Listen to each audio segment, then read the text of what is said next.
Let's begin our bulletin news. First, a report on recent activity by Prime Minister Phạm Minh Chính. On the morning of September 24th, Prime Minister Chính paid a working visit to the northern Yên Bái province, where he directly surveyed a number of key socio-economic infrastructure projects. Visiting Thác Bà Lake, which has been planned to become a national tourist area by 2040, Chính asked Yên Bái authorities, in coordination with ministries and agencies, to consider the construction of a road running along the lake, with the hope of opening a new development space for the area. The government leader said it's necessary to complete infrastructure projects as soon as possible.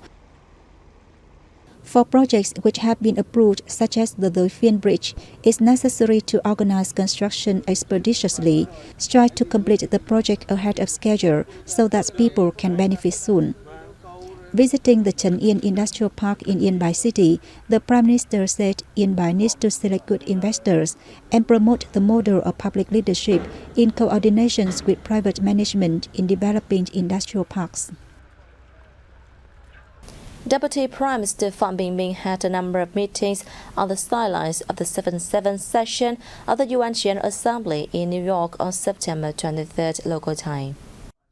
At a meeting with UN Secretary General Antonio Guterres, the Deputy Prime Minister emphasized that Vietnam always backs multilateralism and the central role of the UN in global governance and coordination of efforts to address common challenges.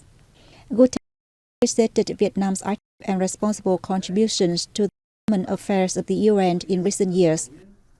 The UN will continue paying attention to and support Vietnam's development priorities towards green and sustainable orientations, the UN top leader noted. At the meetings with presidents of UNGA 77, Sabah Qureshi, Deputy Prime Minister Minh appreciated Qureshi's selections of the topic and priorities. He affirmed that Vietnam, as Vice President of the UNGA, will actively support and contribute to the success of the session. Qureshi said Vietnam is a role model of economic growth associated with environmental protection. He also shared his priorities on water resource management and wished to cooperate with Vietnam in this field. On the same day, Deputy Prime Minister Phạm Bình Minh had bilateral meetings with the Dutch Prime Minister Mark Rutte, Foreign Minister of Sierra Leone David Francis, Foreign Minister of Guinea-Bissau Suzikala Babosa, and Foreign Minister of Malawi Nancy Tambo. During the meetings, they agreed to step up the exchange of high-level delegations, increase trade and expand cooperation in various fields. They also agreed to resume bilateral cooperation mechanisms interrupted by the impact of the COVID-19. Minh suggested the Malawi and Vietnam soon sign a joint communique on the establishment of bilateral diplomatic relations.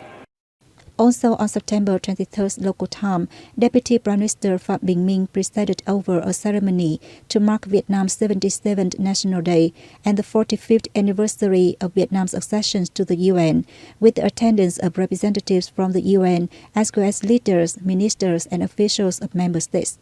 Minh briefed the participants on Vietnam's development journey over the past more than 7 decades, as well as its outstanding contributions since becoming the 149th member of the UN on September 20, 1977. UN leaders and representatives of countries expressed their impressions with the achievements of the Vietnamese people over the past 77 years, from the struggle for national liberation and reunification to socio-economic development in recent years.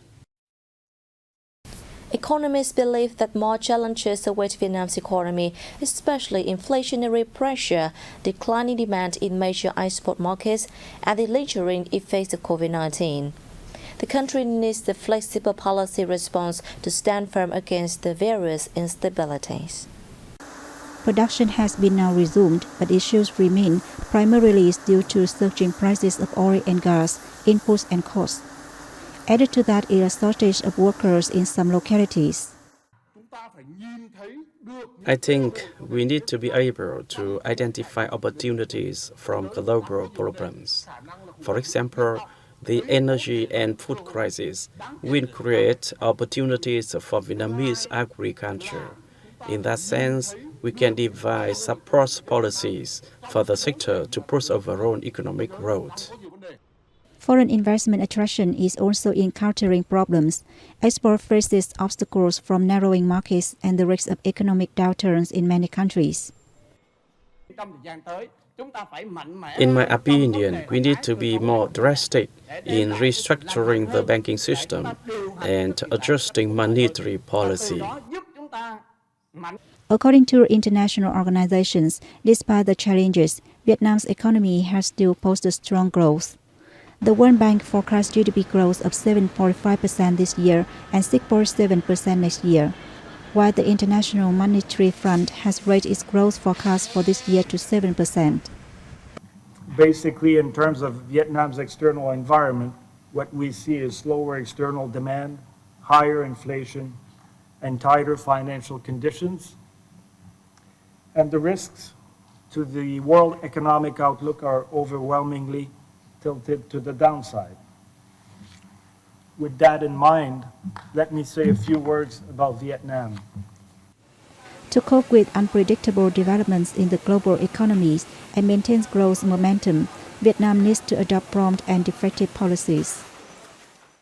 The northern province of Bắc Giang, dubbed Vietnam's Kingdom of Lychee, has earned more than $290 million from lychee sales as support services in 2022, according to the Provincial People's Committee. Total lychee output exceeded 199,000 tons this year. Of this volume, over 61,000 tons were early ripening lychees, and the rest were from the main crop. Domestic sales accounted for about 60% of lychee consumption, or 123,500 tons. Some 75,900 tons of Bắc Giang lychee has been shipped abroad, making up more than 38% of the accumulative sales. China, the US, Australia, and Japan were among the main importers, of which the Japanese and EU markets expanded in terms of scale and volume, with an impressive export volume and growth rate. Ho Chi Minh City's digital economy is hoped to account for 25% of the southern half's gross regional domestic product by 2025.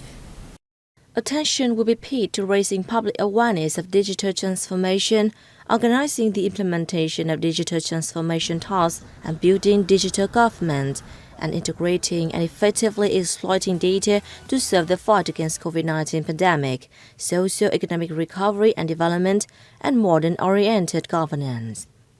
Specific action programs will be mapped out and implemented, while the application of information technology will be accelerated across fields in association with ensuring information security and safely in building digital government, economy, and society. Resources will be prioritized in digital transformation in Thủ Đức City, contributing to forming a highly interactive innovation city in the east of the southern half. Music is a fundamental element in creating an aesthetic, joyous, and festive atmosphere for performance of square dances. The harmonious combination of drums, gongs, kênh, and other instruments has captivated many visitors.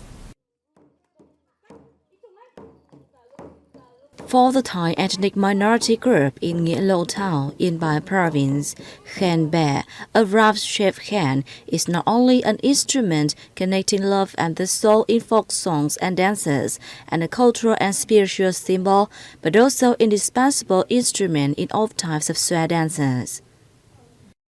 Cầm Văn Hòa in Hạnh Sơn Khó Miệu, Nghĩa Lộ town, is the only man who still makes kênh bè for major local festivals. It takes several days to make a kênh bè. I have to take everything carefully until it produces the right smooth sound.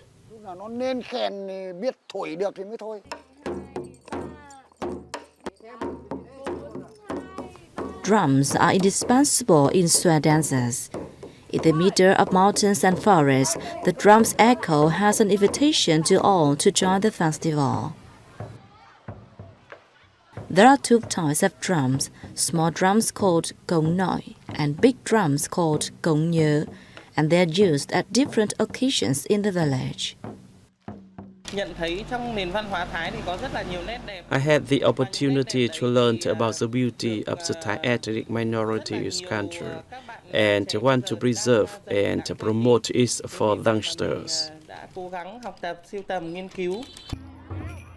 Another musical instrument that contributes to making the night more vibrant is gong. Gongs are usually made from round brass shaped like a hat. People use wooden sticks wrapped in soft cloth on their hands to strike them and make a sound. Each ethnic minority group had their own cultural characteristics, so we have to use the right musical instruments to create the right melodies in Sui dancing.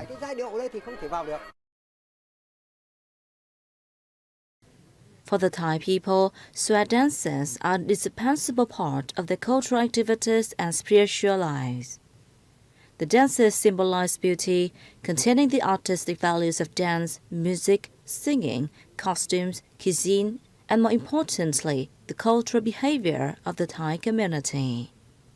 Today, the art of Sui dances has become a symbol of hospitality and a mark of ethnic minority culture as an important cultural identity for the Thai people in northwestern Vietnam.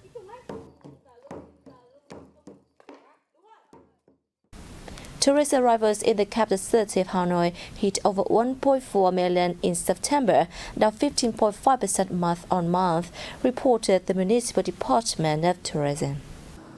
Of the figure, over 184,000 were foreigners, up 18% from August.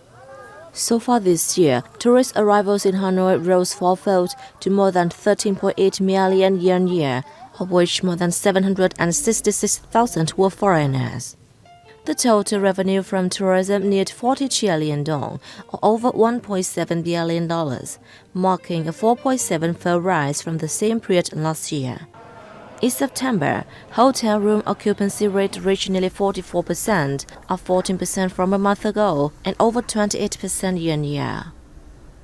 The figure in the 9 months is estimated at over 34%, up nearly 13% year-on-year.